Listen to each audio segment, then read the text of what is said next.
दोस्तों नमस्कार, कैसे हो आप सब। आशा करता हूँ अच्छे होंगे। दोस्तों आज है दिन ट्यूसडे का और आज डेट है 3 जनवरी 2023 और अभी टाइम हो रहा है 7:31 हो गए हैं शाम के। और मैं अभी जस्ट सीएनजी डलवाई है द्वारका सेक्टर 5 नाले वाले रास्ते पे जो बम्प पड़ता है, बस वहीं से अभी सीएनजी फिल करा के मैं निकल रहा हूँ दोस्तों। और लास्ट ड्रॉप मैंने किया था टर्मिनल 3 एयरपोर्ट, और एयरपोर्ट से मैं आ रहा हूँ खाली। और आज ट्यूसडे का दिन है तो आज काम भी बहुत, ये लगा लीजिए बिल्कुल ही ना के बराबर है।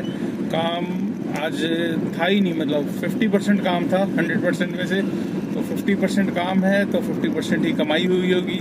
तो यही चीज़ है, ऐसा हो जाता है। ठंड का टाइम है, आज ठंड भी ज़्यादा है थोड़ी सी, तो सब लोग छुट्टियां भी पड़ी हुई है स्कूल्स की, तो जिसकी वजह से अभी 2-4 दिन काम मतलब कम ही रहेगा आने वाले टाइम में। 5 तारीख तक मेरे ख्याल से 5-6 तारीख तक ये कम ही रहेगा। और दोस्तों एक अपडेट देना था आपको, आश्रम साइड का जो वो है पूरा का पूरा बंद पड़ा हुआ है। तो जो भी भाई जा रहा है, प्लान कर रहा है उस तरफ जाने की, तो उस तरफ ना जाए। वैसे ही दिल्ली ट्रैफिक पुलिस की गाइडलाइंस निकल चुकी है, 15-20 दिन तक वहाँ पर काम रहेगा और आश्रम वाला वो बंद पड़ा हुआ है। तो जिसकी वजह से क्या है कि ट्रैफिक में थोड़ी सी दूसरी साइड पे जैसे बारापुला हो गया और सराय काले खां हो गया, ये साइड पे ट्रैफिक बहुत ज़्यादा लग रहा है। तो इन रूट्स को अवॉइड करो। अगर बुकिंग्स आती भी है और आपको दिखाता है उधर से, तो पहले से ही जान लो कि उस तरफ मतलब जाना ही नहीं है आश्रम। तो मैं भी मयूर विहार से लास्ट पिकअप था मेरा टर्मिनल 3 का, तो मेरे पास जो मैडम थी वो बैठते ही बोल गई थी कि भैया आईटीओ साइड से लेना। मैं सोचा आईटीओ साइड से क्यों लूँ यार, बारापुला से लेता। फिर उन्होंने बताया, फिर मैंने कहा हाँ वो आश्रम का, तो क्योंकि आश्रम की तरफ मेरा चक्कर लगा नहीं 2-3 दिन से, तो इसलिए ज़्यादा वो नहीं था। बट हाँ पता था कि मतलब आश्रम का कुछ टाइम के लिए बंद कर दिया है। तो फिर मैंने वहीं से फिर ये वाला रास्ता आपका सराय काले खां वाला जो मेरठ एक्सप्रेस वाला है, वहाँ से फिर राइट मुड़ के प्रगति मैदान टनल से गाड़ी निकाली अंदर एम्बेसी वाले रूट से सीधा। नहीं तो फिर कोशिश यही थी कि अगर वो खुला होता तो फिर मैं बारापुला से ले लेता। तो बारापुला भी वहाँ पर बहुत जाम भी चल रहा है। तो जो भी भाई उस तरफ आ रहे हैं जा रहे हैं तो देखकर अपना रूट चेक कर लेना दोस्तों, ठीक है। तो दोस्तों आज मैं मॉर्निंग में निकला था करीब 9:30 बजे। 9:15 में गाड़ी में बैठ चुका था, गाड़ी साफ वाफ करके, और ट्रिप आई थी 9:30 बजे। और 9:30 बजे ट्रिप आई मेरे पास सीधा गुड़गांव की। गुड़गांव मैंने ड्रॉप किया आपका सेक्टर 32 मैदानता के पास में, और वहाँ से फिर मेरे पास 10:30 बज चुके थे। 1 घंटे में मैंने ड्रॉप किया। 10:30 बजे एक छोटी सी ट्रिप और आई थी सेक्टर 45 फोर्टिस हॉस्पिटल की, वहाँ पे मैंने ड्रॉप किया। फिर उसके बाद मैंने लोकेशन लगा दी थी। मैंने कहा अब यहाँ पर मामला ठंडा है, बुकिंग्स आ नहीं रही थी, तो मैंने सोचा था हो सकता है 11 बजे तक कर लूँगा 1-2 ट्रिप, और फिर आई नहीं। फिर मैंने लोकेशन डाली तो आपका लोकेशन आपका पूरा DLF फेज़ 5 तक पहुँच गया मैं, तब तक नहीं आई थी। फेज़ 5 पे जाके भी 20 से 25 मिनट मैंने वेट किया, तब जाके मेरे पास ट्रिप आई वेस्ट पंजाबी बाग की। तो पंजाबी बाग मैंने वेस्ट नहीं, ईस्ट पंजाबी बाग की थी।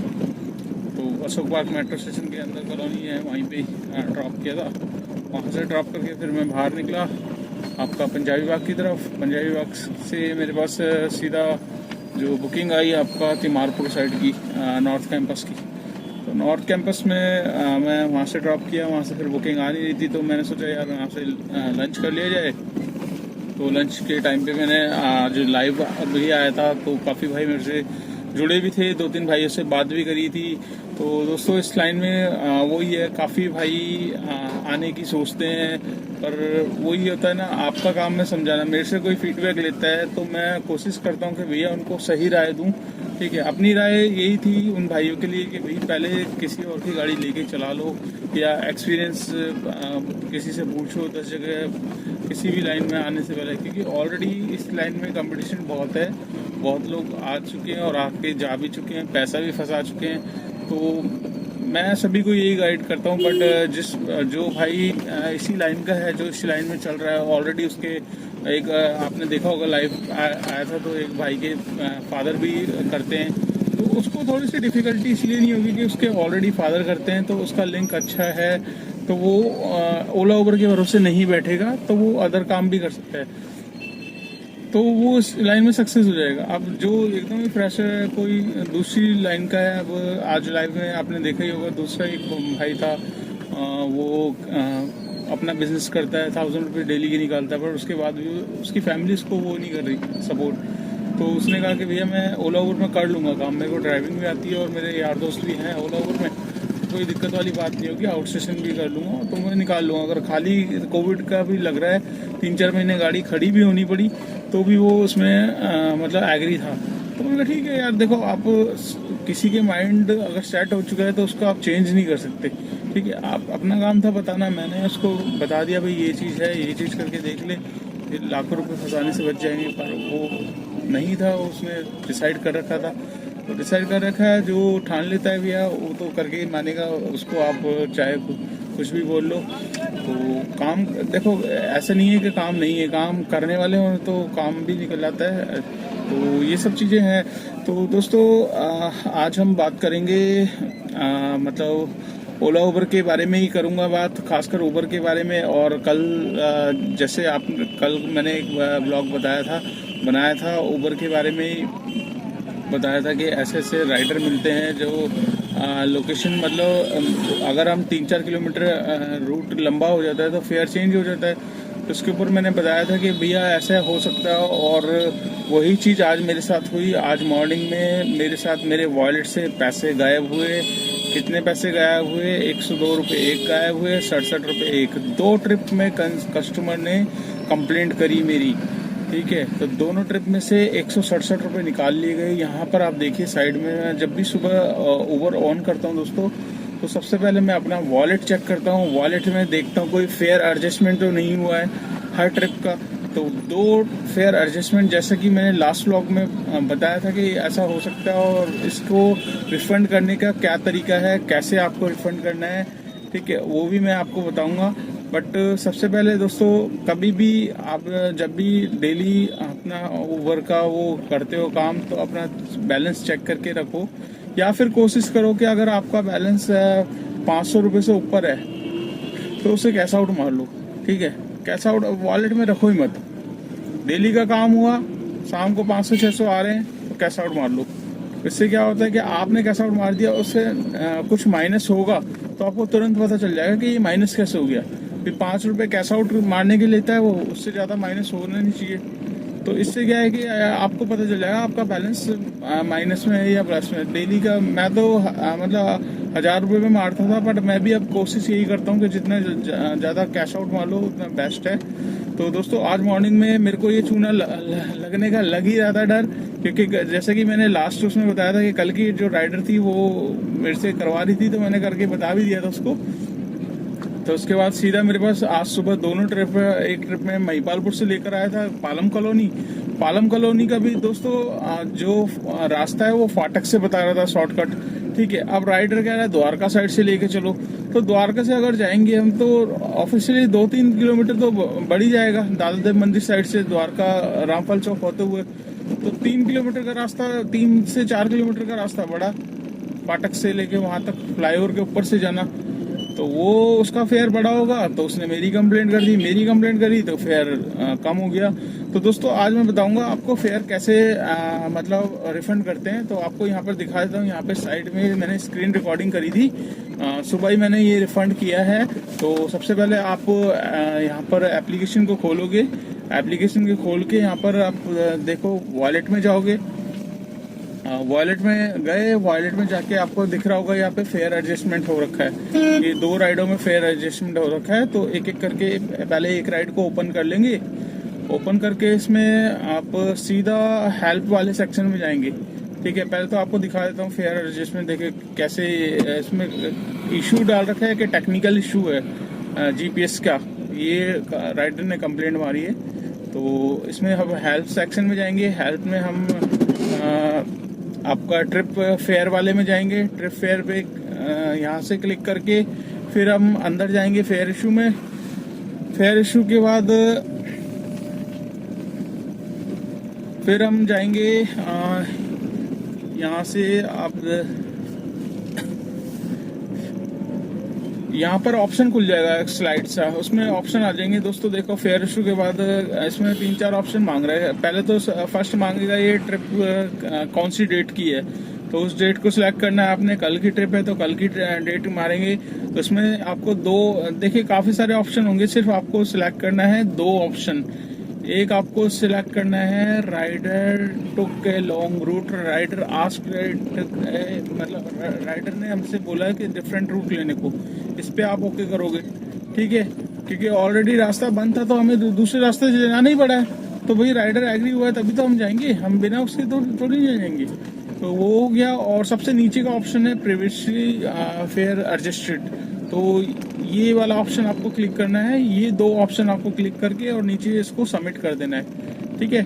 सबमिट करके आपने फर्स्ट ये हो गया। इसके बाद सेकंड आप दोबारा उसी पे क्लिक करोगे, तो दोबारा इस पे क्लिक करके वही सारी चीज़ें दोबारा फेयर इश्यू में जाओगे, उसमें फिर आपका ऑप्शन खुल जाएंगे सारे के सारे। तो बस दो ऑप्शन पे आपको मतलब पहले तो राइड चेक कर लेनी है दोस्तों, जिस राइड पे आप कर रहे हो वही राइड कंफर्म होनी चाहिए, अदरवाइज कहीं आप दूसरी राइड पे ना कर दो। तो उस पर भी सेम वही करना है, rider ask take a different route, और दूसरा प्रीवियसली फेयर रजिस्टर्ड। तो इस पर आपको क्लिक करके और राइड नीचे इसको सबमिट कर देना है। सबमिट करते ही दोस्तों सिर्फ मात्र मेरे पास 7 से 8 मिनट के अंदर रिवर्ट आ गया था। और रिवर्ट क्या आया था वो भी आपको दिखा देता हूँ, यहीं पे आप देख सकते हैं। तुरंत मेरे पास जैसे पहली ट्रिप थी जिसमें 102 रुपये माइनस हुआ, दोस्तों मेरे को एक ट्रिप में जो वापस मिले हैं वो 159 रुपये कुछ पैसे है, 160 रुपये। और दूसरी एक ट्रिप है जिसमें मेरे को मिले हैं 69 रुपीज़। तो दोस्तों जो माइनस हुए थे वो एक में 67 हुए थे, एक में 110 हुए थे, टोटल 170 रुपये माइनस हुए थे। और वापस मैंने कितने पाए, 160 और 69, मतलब आपका 160 और 40 30, मतलब 230 रुपये मैंने एक्स्ट्रा ले लिए, जबकि कटे थे 170, 60 रुपये और ज़्यादा ही निकाल लिए। तो जब भी आपका दोस्तों आप समझ गए, जब भी आपका अगर ऐसे कोई फेयर एडजस्टमेंट होता है तो ये दो ट्रिक अपनाओ, तो आपका कैश मतलब जो कटा है वो बैलेंस वापस आ जाएगा। और ये 90% तक काम करता है, 10% में कुछ भी हो सकता है, आपको पता ही है। पर मोस्टली मेरे साथ जब भी हुआ है तो मैं यही ट्रिक आजमाता हूँ और उसके बाद फिर मेरा पैसा रिफंड मेरे को मिल जाता है। तो कोशिश करो डेली अपना वॉलेट चेक करो सबसे बढ़िया, और जब भी कोई ऐसा इशू आता है तो उसको सॉर्ट आउट करने का तरीका मैंने आपको बता ही दिया है। तो दोस्तों आज का काम मैं आपको बता देता हूँ, आज का काम मेरा कितना हुआ है। और कोई खास काम नहीं हुआ है, फिर भी जितना भी होता है वो मैं आपके साथ शेयर कर देता हूँ। तो आज का काम मैं आपको बता देता हूँ। तो आज का मेरा काम हुआ है टोटल, यहाँ पर आप देख सकते हैं बहुत कम काम है, जितना भी आपके साथ है आप सामने है 1511 रुपये का आज का काम है। और सुबह 9:30 बजे निकला था और अभी 7:30 हो चुके हैं, 7:45 बज गए हैं, मैं पहुंच चुका हूँ घर के पास। तो 1511 में 2 टोल हैं, एक हरियाणा का कल मिलेगा और एक एमसीटी ऐड हो जाएगा, तो 1711 रुपये का काम है। 1711 रुपये में से 200 रुपये टोल को हम हटा लेते हैं, जिसको हम अर्निंग में काउंट नहीं करते, तो बच्चे 1511। 1511 में जो सीएनजी थी मेरी ऑलरेडी 2 पॉइंट पड़े हुए थे, तो 200 रुपये तक की सीएनजी मेरे पास पड़ी हुई थी। कल मैंने 700 की डलवाई थी, तो खर्च हुई है सिर्फ 500 की। तो राउंड फिगर हम हटा लेते हैं 511 रुपये सीएनजी का, तो बचते हैं नेट 1000 रुपये। 1000 रुपये में से 200 रुपये में अपना गाड़ी का मेंटेनेंस, गाड़ी का खर्चा, अपना खर्चा या कुछ भी आप समझ सकते हैं A to Z, क्योंकि गाड़ी में टैक्स भरे जाते हैं, परमिट ली जाती है, फिटनेस की जाती है, गाड़ी के टायर होते हैं, इंश्योरेंस होते हैं, ये सारा खर्चा एक 200 रुपये मात्र में निकालता हूँ। जैसा कि ड्राइवर भाइयों की शिकायत रहती है उसके अकॉर्डिंग मैं खर्चा बता रहा हूँ आपको। तो ये हटा के दोस्तों नेट अर्निंग जो हुई है वो 800 रुपये की है। 800 रुपये में मेरे को किसी को कुछ नहीं देना। हाँ बट ये है कि आपकी अगर नई गाड़ी होगी तो इसमें आपको EMI भी हटानी पड़ेगी, तो मतलब आप समझ ही गए कितनी अर्निंग हो सकती है, तो डिपेंड करता है। अभी मेरी जो अर्निंग है वो 9:30 निकला था, 7:30 आ गया हूँ 2 घंटे पहले, तो 10 घंटे की अर्निंग है। 10 घंटे में आधा 1 घंटा लंच का भी समझ लो, 9 घंटे का काम है ये। 9 घंटे आज काम बिल्कुल आ ही नहीं रही थी राइड, बिल्कुल ही काम कम था। आज ट्यूसडे का दिन है तो ट्यूसडे कभी कभी हो जाता है, तो ऊपर नीचे चलता ही रहता है दोस्तों। तो वीडियो आपको कैसी लगी कमेंट्स करके ज़रूर बताना। और अगर आप चैनल पे फर्स्ट टाइम है तो चैनल को सब्सक्राइब कर लेना, दोस्तों के साथ शेयर करना मत भूलिएगा। जितना आप वीडियो को शेयर करोगे उतनी मेरी वीडियो आगे पहुंचेगी, उन भाइयों के पास जाएगी जो ओला उबर के बारे में जानना चाहते हैं एक्चुअल में कितना काम है, ओला उबर से गाड़ी ले या ना ले, या नई गाड़ी लेके डालने में फायदा है, पुरानी गाड़ी लेके डालने में फायदा है, या ड्राइवर के थ्रू डालने में फायदा है, कैसे, मतलब सारी की सारी मैंने वीडियो लिंक वाइज डाली हुई है दोस्तों। नहीं मिलती तो वीडियो सेक्शन में जाइए, वीडियो में आपको सारी की सारी वीडियोस देखने को मिल जाएगी। तो इस वीडियो को कर लेते हैं यहीं पे एंड। और अगर आप मेरी वीडियो फेसबुक पेज पे देख रहे हो तो उसको भी फॉलो कर लो दोस्तों, उसमें भी आप शेयर कर देना भाइयों के पास जो इस लाइन के हैं, इस बारे में जानना चाहते हैं। तो दोस्तों इस ब्लॉग को यहीं पे एंड करते हैं और मिलते हैं कल नेक्स्ट डे नेक्स्ट रनिंग पे। कल देखते हैं कैसा काम रहेगा। तो टिल देन बाय।